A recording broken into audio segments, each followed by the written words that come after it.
The Torah you taught us, Beck, is essential wisdom for our time.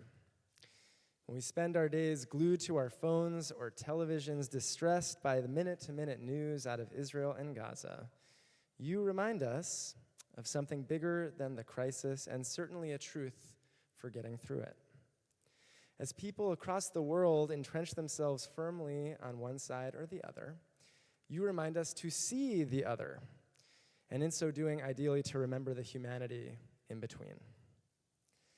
Now, our visceral human impulse is not to do this. Even in the best of times, human beings struggle to see similarities as readily as we emphasize differences. We fail all the more so when we are grieving or otherwise in pain. And it's here that I want to locate us this morning in grief, because it is obvious that so many of us are grieving collectively, even in ways that we might not recognize. We're a little less productive, somewhat more irritable perhaps, more reactive, more scared, and more confused all the time. We are very far away right now from the best versions of ourselves. And unless we name that fact repeatedly, we could just as easily forget it, since this kind of mourning or grief is abstract and generally unfamiliar to us. The Torah reading this week is itself centered on grief, right from its very first verses. Vatamot Sarah bekiryat Arba, and Sarah died in Kiryat Arba.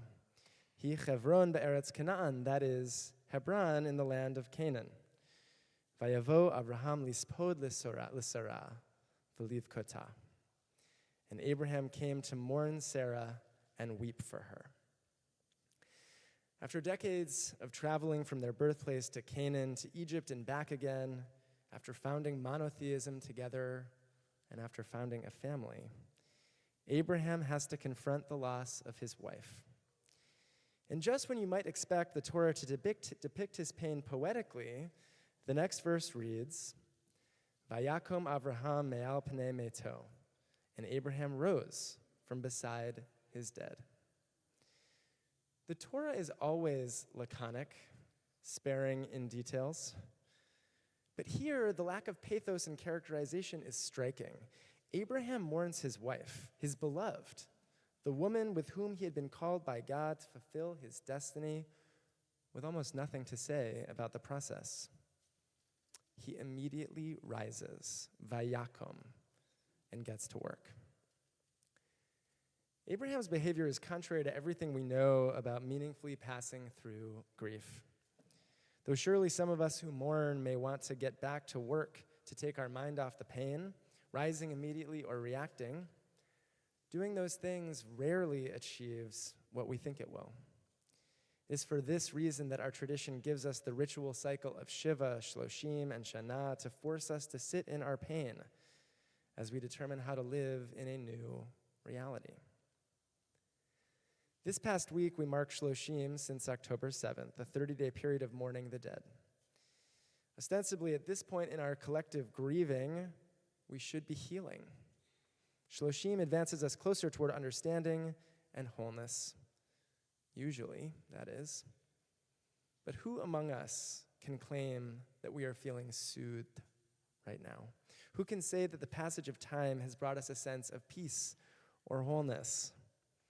With further escalation of war, with 240 hostages still in Gaza, with over 10,000 Palestinian casualties, with parents from Israel sending their children off to an uncertain war, with new details coming out each day about Hamas's gruesome attack on innocent people. Israelis and Palestinians have had no chance to heal, and neither have we. It is excruciating to sit in grief and fear. And many of us want to be healing more quickly than we humanly can. We feel ready to do something and to direct our rage or sorrow towards some object. And as we wonder what we can do, given our general sense of powerlessness, we must first admit that we are still adrift in a sea of loss.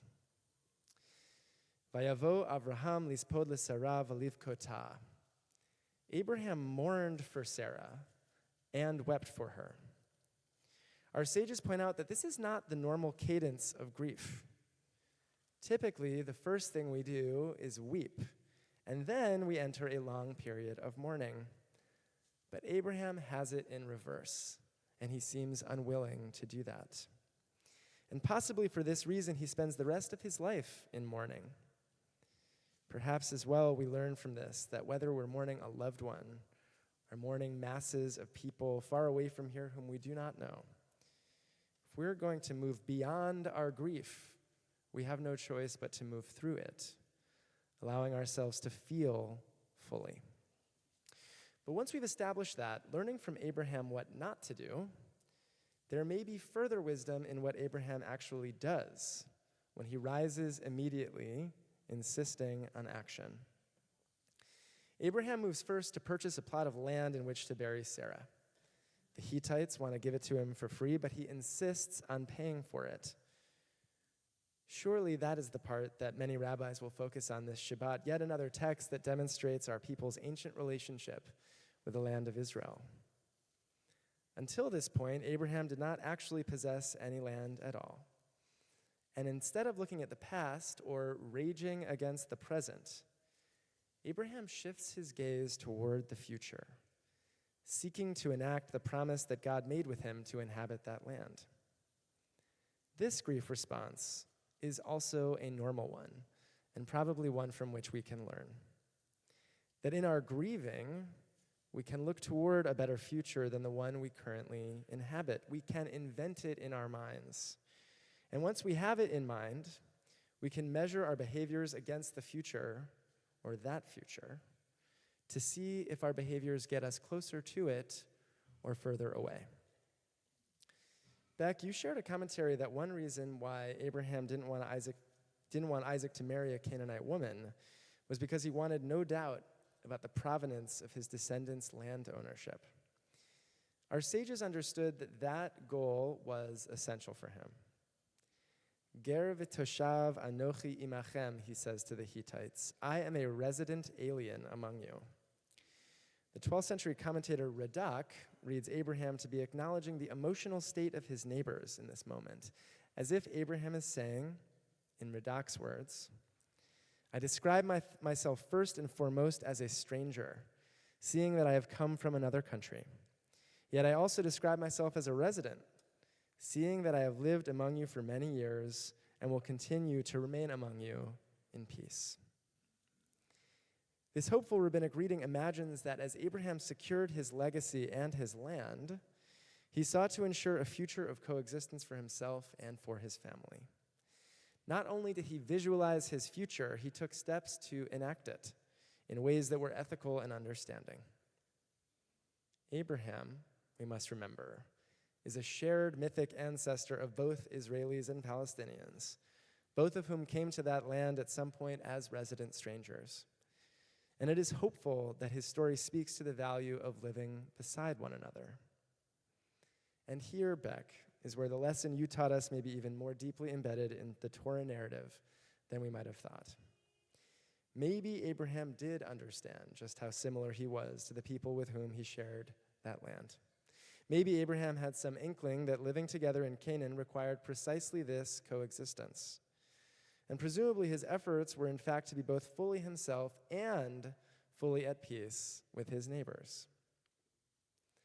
Once Abraham achieves this goal, he does one last thing in this parsha, which you explored in great detail. Again, choosing not to look back, but to look ahead at some more hopeful future. Abraham sends his servant to his birthplace to find a wife for Isaac. Now, whether or not he was justified, or it was justified for Abraham to seek a daughter-in-law from among his own tribe, the key point here is that he moves from nearly sacrificing his son in last week's parsha to course-correcting and seeking a secure future for his descendants through Isaac in this week's parsha. We don't read here of the Abraham that smashes idols. We don't see him in blind fidelity to a God who asks that he do the unthinkable. We see instead a man who understands that his descendants must thrive. And by acting from that place, Abraham's efforts yield the first mention of ahava, of love, between partners in the Torah, in the marriage between Isaac and Rebekah. By measuring his actions against the vision for the future that he actually wants, Abraham is able to redeem himself. Even if we never read that he successfully passes through his grief, he is able to channel it in service of creating a better future. As we continue to face the enormous loss that our people has endured since October 7th, and as we contend with the various moral questions before us, we might do a better job than he did at acknowledging our own grief. We would be well served by giving ourselves the space to feel our pain so that we can actually move through it, cutting ourselves some slack and allowing ourselves to sit and to do very little. And following Abraham's lead, if we are in need of some action right now, if we refuse to let ourselves merely sit and grieve, insisting that something must be done, let our actions also be motivated by a vision for a future in which we actually want to live, a future that is far better than what we know today, a world in which Israelis and Palestinians can live beside one another, a world in which young people are able to do better than their parents, seeking out similarities more readily than insisting on difference. If indeed we need to act or advocate, may our actions and our words be in the service of that future. Shabbat Shalom.